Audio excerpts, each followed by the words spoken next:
뭐든 생리학적으로 성장을 위해서는 넓은 범위의 훈련이 정말로 중요합니다. 참고로 운동에 대한 많은 효과들이 이 중간 부분이 아니라 끝구간에서 많이 일어납니다. 흔히 운동하면 중간은 수월한데 마지막은 막 덜덜덜 떨리면서 이렇게 힘든 경험들 많이 하시죠? 극복해 내셔야 됩니다. 훈련을 멈추시고 넓게 훈련을 하셔야 돼요. 쉬운 구간만 반복해서 횟수요. 보통 초보자들은 이렇게 자연스럽게 목이 거북이 목처럼 나와서 개수를 한두 개씩 카운팅을 더 하게 되는데요.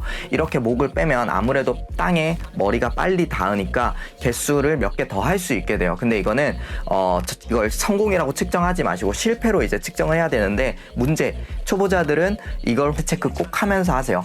보통 우리 카메라 누구나 가지고 있기 때문에 우습게 생각하는데 20년 전만 하더라도 이 카메라 팔꿈치 위치입니다. 보세요. 우리 몸은 이렇게 생겼어요. 양쪽으로 갈 수 있는 데는 사실 생각보다 되게 짧고요. 아래쪽으로 갈 수 있는 범위는 훨씬 넓습니다. 그래서 팔이 이쪽으로 움직이게 되면 푸시업에서 여기 이상 가면 다치는 거예요. 그리고 아래쪽으로 움직이게 되면 내가 실수로 힘이 다 빠져도 넘어져도 별일 없을 수 있는 거예요. 그렇기 때문에 우리 인체는 이렇게 생겼기 때문에 공통적인 훈련은 이렇게 팔꿈치가 안쪽으로 오도록 구성이 돼야 되고요. 특별한 목적을 가진 훈련이 이렇게 바깥쪽으로 가야 됩니다. 해서 많은 분들이 이걸 듣고 나서 혹시나 이렇게 오해할까봐 얘기 드리는 건데, 팔꿈치 바깥쪽으로 가면 나쁜 거, 안쪽으로 가면 좋은 거, 이런 게 아니에요.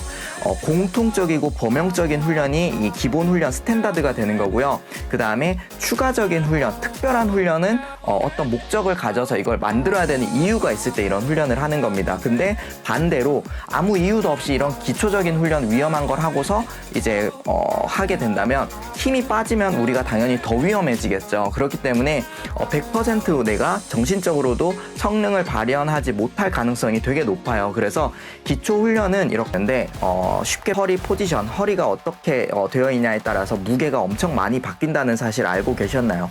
그래서 여러분들이 사실 초기에 자세를 어떻게 잡냐에 따라서 푸시업을 몇 개 할 수 있는지 생각보다 많이 차이나요. 심지어 저는 허리를 쳐트리면 100개 이상 할 수 있고요. 허리를 말면 10개 정도 할 수 있어요. 그 말은 이 두 자세의 무게가 다르다는 뜻이에요. 그래서 여러분들이 덤벨을 드는데 아무 무게나 들고 훈련하지 않을 거잖아요. 맨몸 운동에서도 마찬가지입니다. 이 정량화가 안 되면 성장을 제대로 이끌어낼 수가 없어요. 그래서 이 정량화를 잘 하게 만들기 위해서 이 할로바디라는 몸통 포지션 자체를 연습을 합니다. 내려갈 때와 올라갈 때를 똑같이 만들라는 얘기인데요. 내려갈 때 이렇게 제대로 내려갔다가 올라올 때 가볍게 해서 올라오게 되면 항상 무게가 바뀌면서 그날 컨디션 따라서 할 수 있는 만큼만 훈련을 하게 됩니다.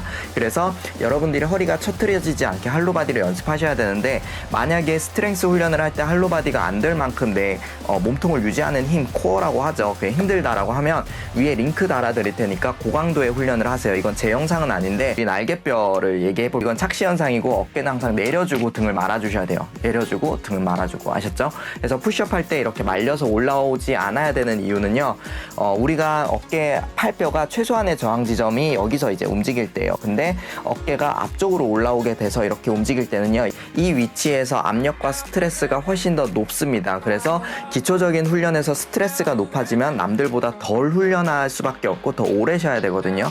그래서 어깨를 아래쪽으로 내려줘서 항상 움직이는 습관을 들이셔야 됩니다. 자, 6번째 실수는요, 손목을 예로 들어볼게요. 의외로 어깨뿐 아니라 푸시업 하다 보면 손목도 많이 다치죠. 근데 이 부분은 이제 물구나무에서 손목 선명할 때 이게 구조적인 어떤 손목에 대한 이야기들을 워낙 디테일하게 했었어서 그거 참고해 주시고요. 푸시업 할 때 바깥쪽으로 돌려주시면 돼요. 근데 이거에 대해서 얘기하고 싶은 게 아니라 사실은 부상을 참고서 훈련하는 거, 고통을 참고서 훈련을 계속 진행하는 거, 이게 굉장히 위험합니다.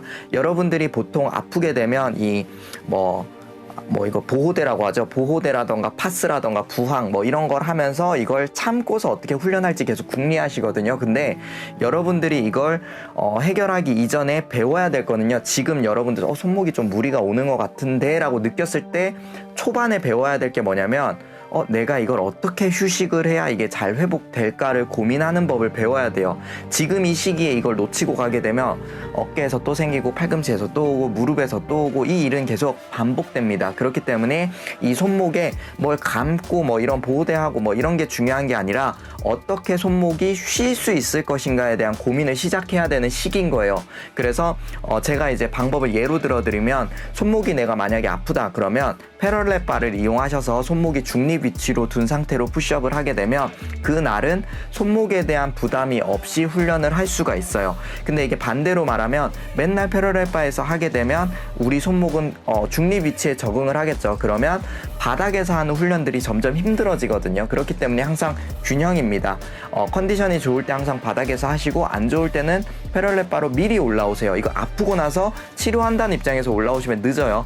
항상 미리 올라왔다가 다시 또 내려갔다 이걸 반복해서 조절해 나가면서 나가는 겁니다. 그렇게 되면 우리 손목은 그거에 대한 적응을 하게 되고 몸의 온 파트가 함께 성장을 해야 됩니다. 이해되시죠? 손목 놔두고 칭칭 감아서 어떤 도구에 의존해 놓고 나면 나중에 이거 못 풉니다. 그래서 이거에 대한 좋은 영상도 많이 하는 실수입니다. 바로 올리는 거예요. 푸시 이렇게 20개, 100개, 1000개 뭐 이렇게 머릿속에 청사진이 그려져 있다면 여러분이 더 높은 무게를 드는 거에는 한계가 탁 생깁니다. 링 푸시업, 이 무릎을 대고서 할 수 있는 강도가 낮은 동작이고 무릎을 떼고 이제 할 수 있는 푸시업이 이렇게 조금 더 높은 강도의 동작이고요. 그 다음은 파이크 푸시업, 그 다음에 물구나무 푸시업, 그 다음에 높은 데서 푸시업 뭐 이런 식으로 계속해서 강도와 무게를 늘릴 수 있는 방식을 알고 계셔야 됩니다. 10개를 할 수 있는 3세트 10개를 할 수 있는 강도의 동작을 찾습니다. 그 다음에 그게 12개가 될 때까지 합니다.